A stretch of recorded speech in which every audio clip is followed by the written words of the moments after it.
What's happening, everybody? Welcome back to O'Leary's Garden, where life is a garden. Here we have Anarchy Part 9, the final reading portion of this series. I will do a video right after this one on the conclusion of what we just read. Okay, here we go. Let's wrap her up.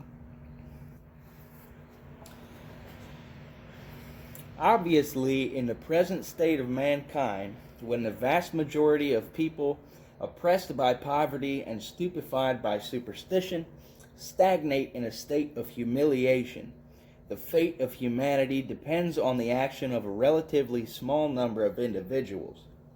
Obviously, it will not be possible suddenly to get people to raise themselves to the point where they feel the duty, indeed the pleasure, from controlling their own actions in such a way that others will derive the maximum benefit therefrom.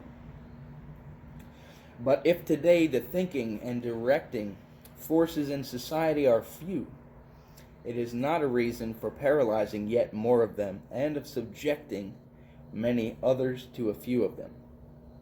It is not a reason for organizing society in such a way that, thanks to the apathy that is the result of secured positions, thanks to birth, patronage, esprit de corps, and all the government machinery, the most lively forces and real ability end up by finding themselves outside the government and almost without influence on social life. And those that attain to government, finding themselves out of their environment and being above all interested in remaining in power, lose all possibilities of acting and only serve as an obstacle to others. Once this negative power that is government is abolished, society will be what it can be, but all that it can be given the forces and abilities available at the time. If there are educated people who wish to spread knowledge, they will organize the schools and make a special effort to persuade everybody of the usefulness and pleasure to be got from an education. And if there were no such people, or only a few, a government could not create them. All it could do would be what happens now. Take the few that are there away from their rewarding work and set them to drafting regulations which have to be imposed with policemen, and make intelligent and devoted teachers into political beings, that is, useless parasites, all concerned with imposing their whims and with maintaining themselves in power. If there are doctors and experts in public health, they will organize the health service, and if there were none, the government could not create them. All it could do would be to cast doubts on the abilities of existing doctors, which a public, justifiably suspicious of all that is imposed from above, would seize upon to get rid of them. If there are engineers, engine drivers, and so on, they will organize the railways. If there were none, once again, a government could not create them. The revolution, by abolishing government and private property, will not create forces that do not exist, but it will leave the way open for a development of all available forces and talents, will destroy every class with an interest in keeping the masses in a state of brutishness, and will ensure that everyone will be able to act and to influence according to his abilities, his enthusiasm, and his interests. And this is the only way that the masses can raise themselves, for it is only through freedom that one educates oneself to be free, just as it is only by working that one can learn to work.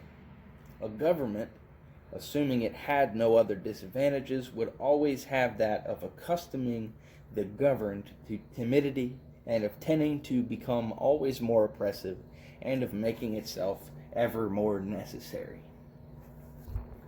Besides, if one wants a government which has to educate the masses and to put them on the road to anarchy, one must also indicate what will be the background and the way of forming this government. Will it be the dictatorship of the best people? But who are the best? And who will recognize these qualities in them? The majority is generally attached to established prejudices and has ideas and attitudes which have already been superseded by a better endowed minority. but among the 1,000 minorities, all of which believe themselves to be right, and can all be right on some issues, but by whom? By whom and with what criterion will the choice be made to put the social forces at the disposal of one of them, when only the future can decide between the parties in conflict? If you take 100 intelligent supporters of dictatorship, you will discover that each one of them believes that he should be, if not the dictator himself, or one of them, at least very close to the dictatorship. So dictators would be those who, pursuing one course or another, succeed in imposing themselves, and in the present political climate, one can safely say that all their efforts would be employed in the struggle to defend themselves against the attacks of their enemies, conveniently forgetting any vague intentions of social education, assuming that they ever had such intentions. Will it be instead a government elected by universal suffrage, and thus the more or less sincere expression of the wishes of the majority? But if you consider these worthy electors as unable to look after their own interests themselves, how is it that they will know how to choose for themselves the shepherds who must guide them? And how will they be able to solve this problem of social alchemy, of producing the election of a genius from the votes of a mass of fools? And what will happen to the minorities, which are still the most intelligent, most active, and radical part of society?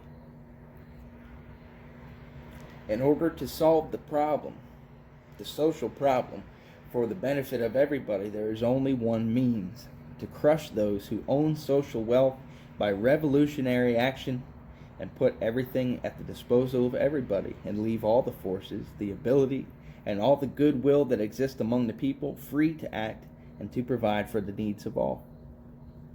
We struggle for anarchy and for socialism because we believe that anarchy and socialism must be realized immediately. That is to say that in the Revolutionary Act we must drive government away, abolish property, and entrust public services, which in this context will include all social life, to the spontaneous, free, not official, not authorized efforts of all interested parties and of all willing helpers. Of course, there will be difficulties and drawbacks, but they will be resolved, and they will only be resolved in an anarchist way, by means, that is, of the direct intervention of the interested parties and by free agreements. We do not know whether anarchy and socialism will triumph when the next revolution takes place, but there is no doubt that if the so-called programs of compromise triumph, it will be because of this occasion.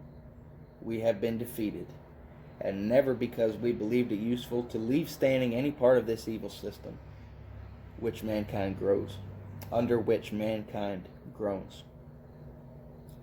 In any case, we will have on events the kind of influence which will reflect our numerical strength, our energy, our intelligence, and our intransigence. Even if we are defeated, our work will not have been useless. For the greater, our resolve to achieve the implementation of our program in full, the less property, the less government will there be in the new society. And we will have performed a worthy task, for, after all, human progress is measured by the extent government power and private property are reduced. And if today we fall without compromising, we can be sure of victory tomorrow. Folks, that will wrap up Anarchy by Ericco Malatesta. If you've been here with me through this whole process, read this whole thing with me, I like you. Thanks for sticking around.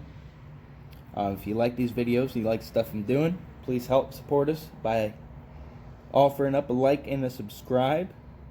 Thanks for watching, and I'll see you on the next one.